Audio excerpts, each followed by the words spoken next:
Before the thrones and the banners, before the scrolls of law and empire, before even the word leader existed, there was a shadow. A single human, neither king nor priest, who, in a world of claw and stone, first drew others into orbit. Not through violence, but presence. Not with orders, but eyes that carried vision. Who was the first human leader? Imagine a world unmarked by borders, governed only by the chaos of weather, beasts, and hunger. Yet somewhere in that abyss of prehistory, one among many became more than just a hunter, more than just a mother, more than just a voice around the fire. They became direction itself.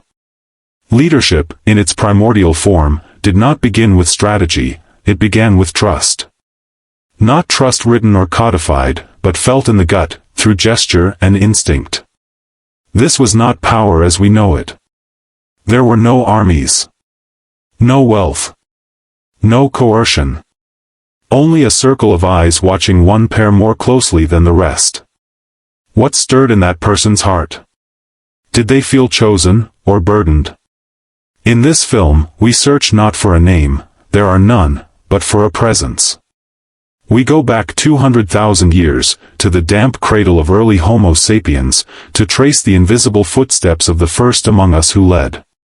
Who shaped survival into civilization. In the shifting cold of the Pleistocene, Homo sapiens wandered in bands rarely larger than 30. Kin-based, mobile, ever vigilant. Survival was no guarantee, it was choreography. Fire, tool, language, these were our inheritance.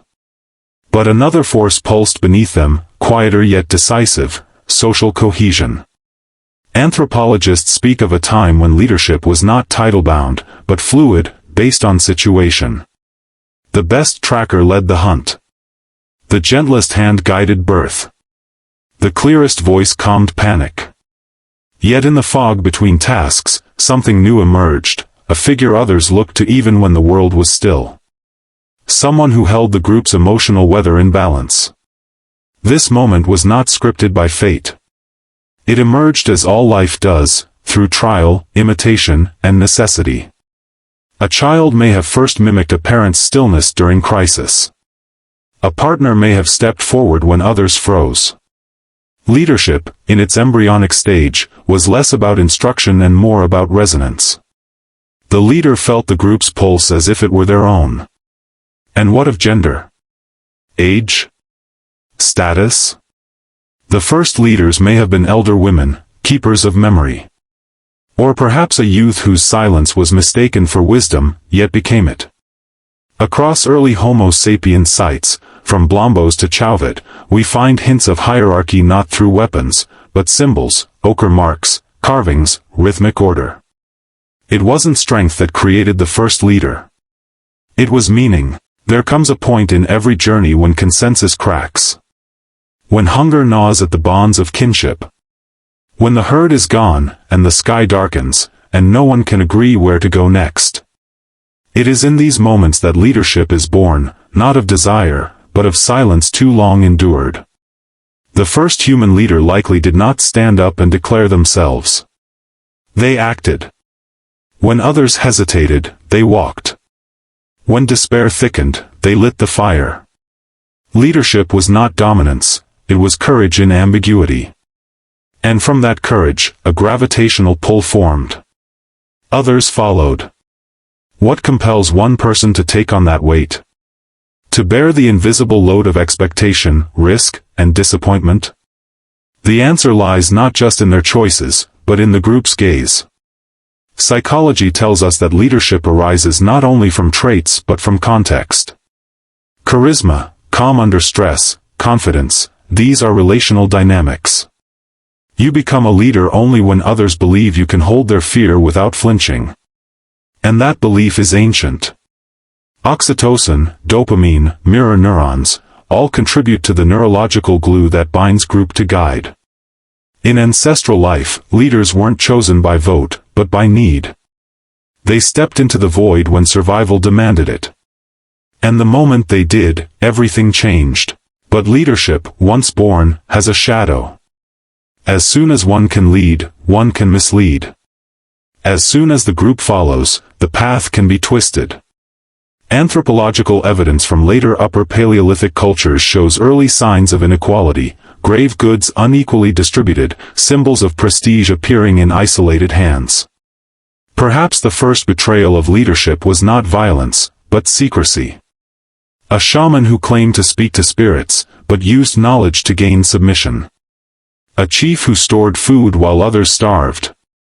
Power, once tasted, has a scent that lingers in the brain like fire smoke in a cave. This marks the second evolution of leadership, not by virtue, but by structure. Rank, role, ritual. In some tribes, this remained benevolent. In others, it calcified. Human brains are wired to detect unfairness, but also to submit under threat. This duality gave rise to systems of dominance. The question is not whether the first leader succeeded. The question is whether they resisted becoming more than they should have been. And so, the first great human drama was not love or war, it was trust, broken or held. In the forensic layers of ancient soil, we find not names, but hints of leadership's dawn. A burial site in Sungur, Russia, 2 children laid to rest with thousands of ivory beads and spears. Why were they honored so? Perhaps they were born into prestige. Perhaps they were descendants of someone who once led with heart.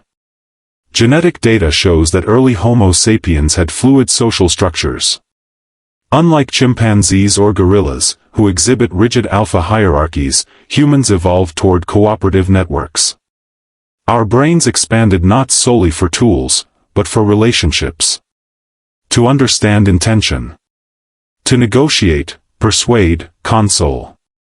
In modern hunter-gatherers, like the Hadza or Kung, leadership remains ephemeral. It arises with context, dissolves with time. No crowns. Only competence. Studies show such leaders possess high emotional intelligence, empathy, and fairness, traits rooted deep in the human genome.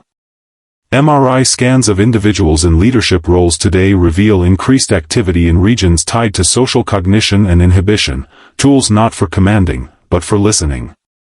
The scientific truth is this: humans did not evolve to be ruled, but to be guided.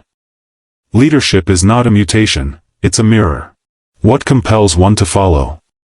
What makes others entrust their lives, their future, to a single voice? Psychology speaks of prestige-based leadership, a theory suggesting that early humans followed those with skills they admired, not feared. The best hunter, the cleverest healer, the wisest elder. These weren't rulers, they were examples. We evolved to emulate excellence, not obey authority. Mirror neurons play a key role here. When we see someone act with confidence, our own neurons fire as if we're mimicking them. This cognitive empathy is the bedrock of influence. The first leader was not the strongest, but the most seen, the most mirrored. Evolutionary psychologist Mark Van Vugt argues that our brain evolved specific circuits for dealing with leadership, evaluating intentions, predicting reliability, remembering betrayal. These circuits are still with us, firing every time we choose a mentor or distrust a boss. But leadership exacts a cost. The stress of being responsible, of absorbing communal risk, takes its toll. High cortisol. Shorter lifespans. Even then, the leader carries on, not for glory, but because turning away feels worse than death. Perhaps that's the essence. Not power, but sacrifice. Today we vote, we protest, we critique, but deep down, the criteria haven't changed. We still follow those who calm our fears, who speak clearly when noise surrounds us. In crisis, we don't always seek knowledge, we seek presence. The first human leader lived 200,000 years ago, but echoes through every boardroom, battlefield, and ballot box. They are in the teacher who earns trust in silence. The firefighter who charges first. The parent who holds a child through the storm. And we, the modern masses, carry ancestral yearnings. We want leaders who see beyond themselves, who touch something eternal. But we are also wary, wounded by history, skeptical of charm. That tension is as old as humanity.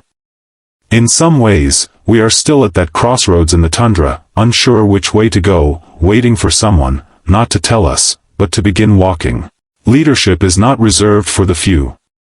The first leader wasn't chosen, they simply responded. You, too, have felt it. That tug in the moment of silence. That instinct to step forward when others shrink. To carry pain not your own. To be looked at and not look away. This isn't metaphor. It's biology. It's ancestral. It's coded in the same cells that once foraged, fled, and forged the future with bare hands. In a world driven by noise, the most ancient form of leadership remains the rarest: stillness. Listening before speaking. Acting before explaining. Feeling before judging. What if the first human leader was not the most vocal, but the most aware? And what if we're not meant to be led endlessly, but to lead each other in turns? We are not a species built on command. We are a species of collaboration.